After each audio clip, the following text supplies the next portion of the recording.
Okay, so let's continue our discussion related to the simulation of this particular circuit. This resistor circuit consisting of one DC voltage source, one DC current source, and about 5 resistors here. And we had seen that you can do several analysis. One of the mode that you can do is what we call as dynamic DC, and this particular mode then it dynamically tells you what the node voltages, branch currents, and power dissipation are for a given state of the circuit. And as you change the voltage, as you change the voltage here, the state of the circuit, the voltages and currents they change instantaneously, and you can see that on this window itself. All right, so let's look at, for example, one may be, let's remove this voltage here. So one may be interested in seeing, for example, let's look at the node. Suppose one is interested in seeing the voltage across R4, and which is nothing but the voltage of node 3.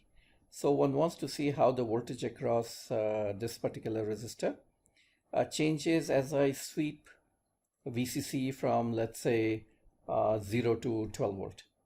And we would like to get a graph of voltage across R4 as a function of VCC.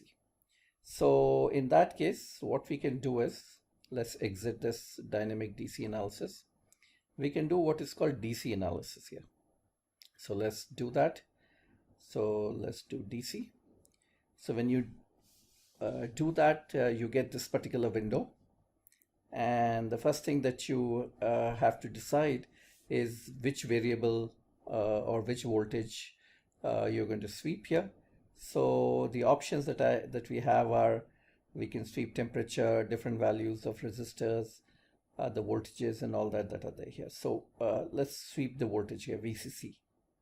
So which means that we are going to change the value of VCC, and we'll get a graph with VCC along the x-axis here. And let's decide the range over which we are going to change the VCC. So the first one is the higher range. So let's say 12 volt. So I'm going to change from 12 volt to, let's say, 0. 12 volt to 0. And we've decided the step. So let's get a step of 0.1. All right. So it's going to sweep from 12 to 0 with a step of 0.1. So this is where we define which variable, which quantity we are going to change. Then here we come here, and this will decide what are we going to monitor, which variable do we want to monitor as a function of changes in this particular variable here. So we have several options. You can see here, if you right click on this, you get various variables. For example, various node voltages. So we have V3, V2, V1, V0. You have various kinds of currents that are available, power, all kinds of things. Okay, and you can also do some calculation on those particular variables, calculus. You can do trigonometric, log, polynomial, all kinds of things that you can do here. So the variable that we want to look at is node voltage, I think V3. Let's go back and see here. I think it's V3 only. Yeah, V3 is the voltage across R4. Fine. Let's go back here. All right, so V3. And so if you auto scale it here, it will plot with suitable scale on Y and X axis here. And so, we are going to see this particular voltage V3. That's the Y axis, and DC input 1 is the variable that we are going to sweep here. So after you define these things, then run the simulation, and this is what you get here. So this is the plot that you get here. This is a plot of V3 is along Y axis, and VCC is along the X axis here. So we swept VCC from 0 to 12, and this is what is happening to our voltage across the node here. So this is how it is varying here. All right, and if you wish, you can monitor, you can use a cursor here. So the cursor, you can change the cursor and it will show you the value at each particular point here.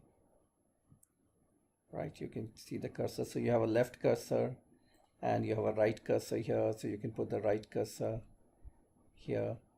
And so it shows you the value here. This one shows you the value here, left and right, and the difference also you're able to get here. So the left cursor is at minus 13.8, right cursor is minus 11.2, and the difference is 2.6. Okay, so these are the values of the y-axis here. Right, so you can, similarly, you can do other kinds of things that are there here.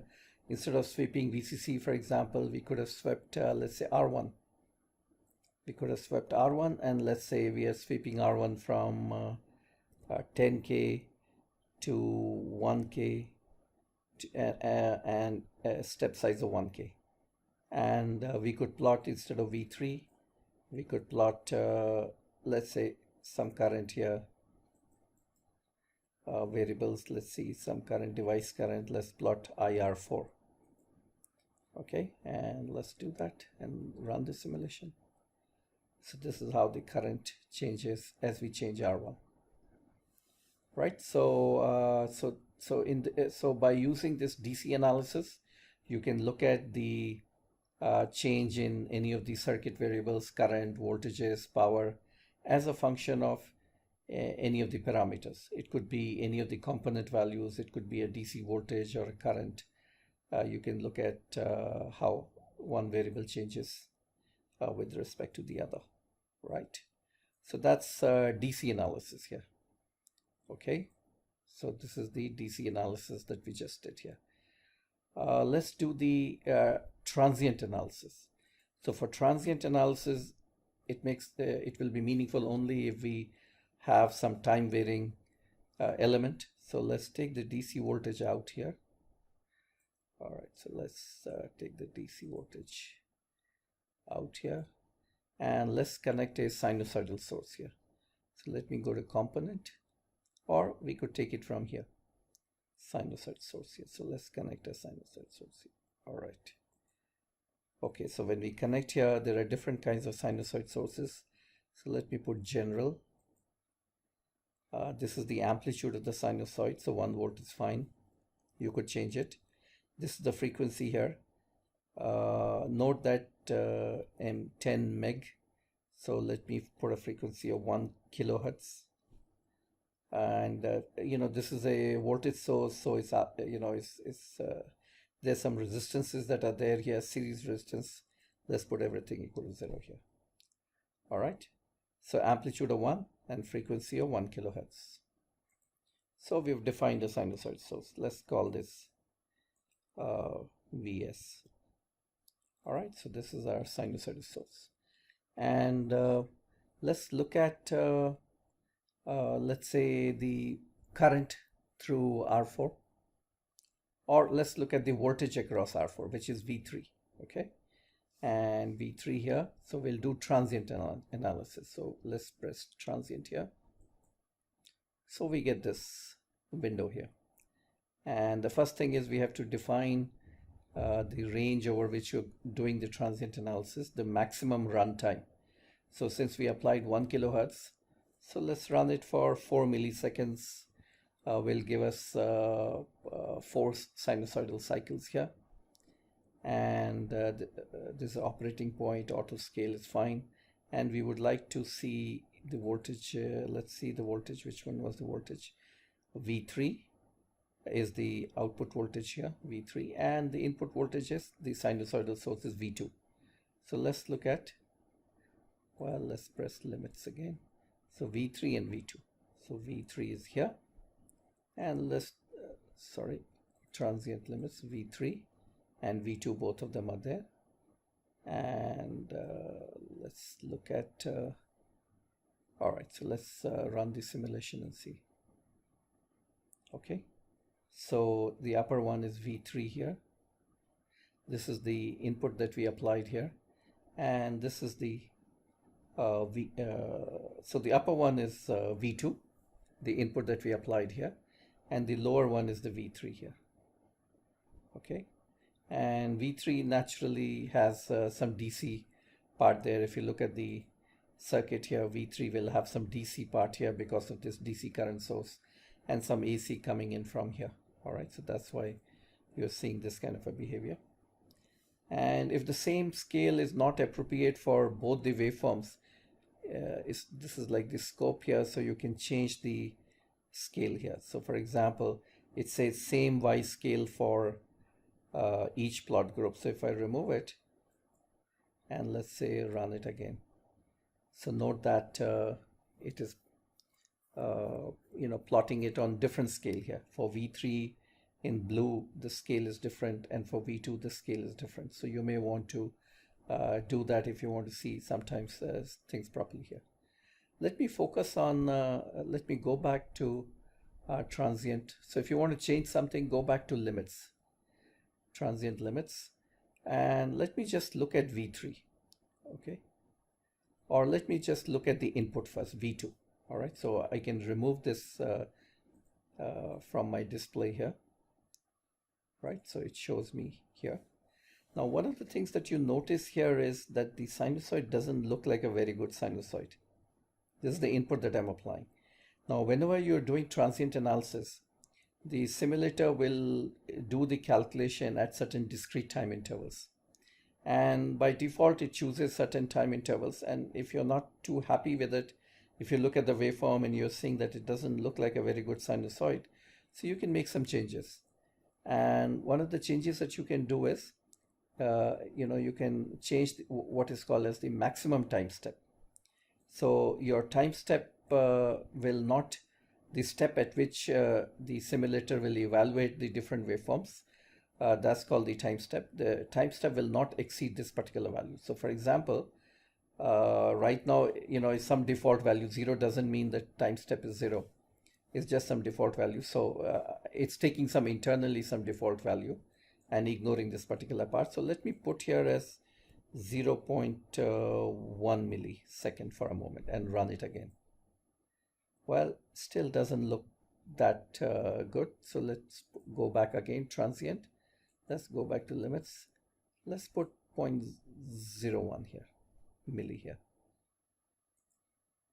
Now you can see that the waveform looks pretty good here. It's smoothly varying from maximum to minimum here. So now you know that the step sizes seem reasonable.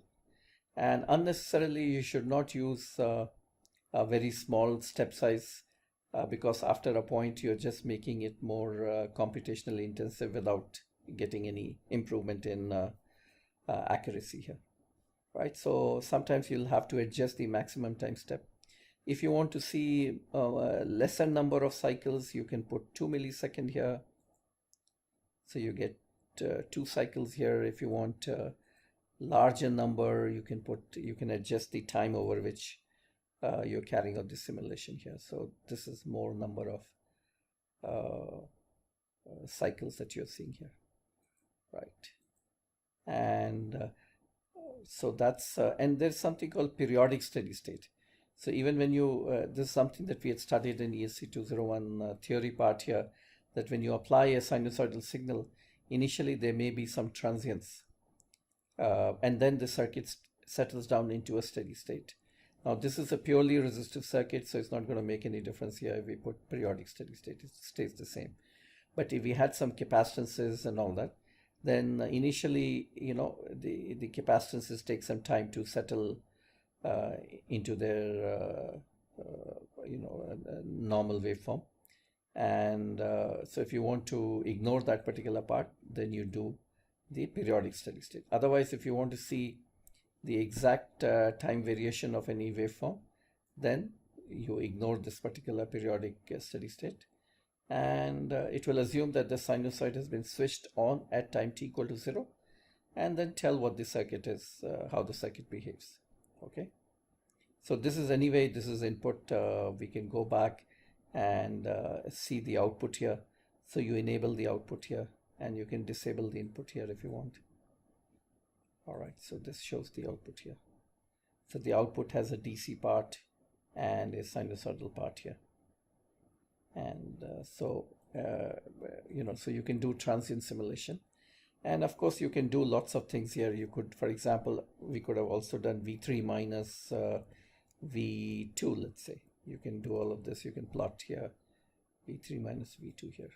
So that gives you V3 minus V2 here. Or you can subtract some constant value here. If you want to remove the DC, maybe plus 16.50 maybe. Let's run that. Yeah, so that's, and of course you can use the cursor here and see the value at any point here, right? So this is the transient simulation. So what we would suggest is that you do both become familiar with a dynamic DC we've already seen, become familiar with the DC simulation, and become familiar with the transient simulation. AC simulation has a very different meaning. It's not the simulation for an AC input, but AC simulation means small signal analysis, which we will see later on. That is here. All right. Okay. So let's stop here.